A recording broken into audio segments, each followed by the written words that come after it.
Is your 2014 Mazda 3 infotainment system freezing, running slowly, or having Bluetooth connectivity issues? These common problems can often be resolved with simple reset procedures. The first method to try is a soft reset, which reboots the system without deleting any of your personal data. This is the safest and most commonly effective solution. Next, simultaneously press and hold three specific buttons: volume or mute, navigation, and back or music. Hold these buttons for approximately 10 seconds until the screen goes black and restarts. If the soft reset doesn't resolve the issue, try a hard reset. This uses a different button combination: volume, favorites, and navigation buttons held simultaneously for 10 seconds. For more severe issues, you can perform a factory reset. This will restore the system to its original settings, but remember to back up any personal data first, as this will erase all your saved information. If you're specifically experiencing Bluetooth connectivity problems, there's a targeted reset procedure.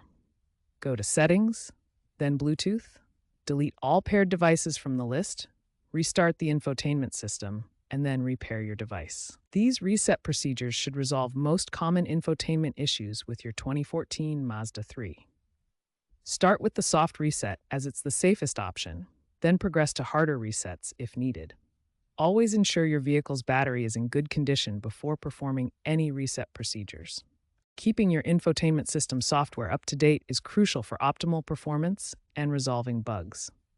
Let's explore how to check for and install software updates. To check for software updates, navigate to Settings, then System on your infotainment screen. Here you can view your current OS version and check for available updates. You can also update via USB drive. Download the latest GraceNote database version, format a USB drive to FAT32, and install the update through your system settings. Many 2014 to 2016 Mazda 3 owners experience ghost touch issues, where the touchscreen responds erratically or selects options on its own. This is typically due to touchscreen degradation over time. A simple and effective temporary fix is to disable the touchscreen functionality by disconnecting the ribbon cable behind the screen. This allows you to continue using all system functions with the control knob. A faulty or improperly inserted SD card can cause various infotainment issues. Here's how to troubleshoot SD card problems effectively. To troubleshoot SD card issues, first turn off the ignition, then carefully eject the SD card.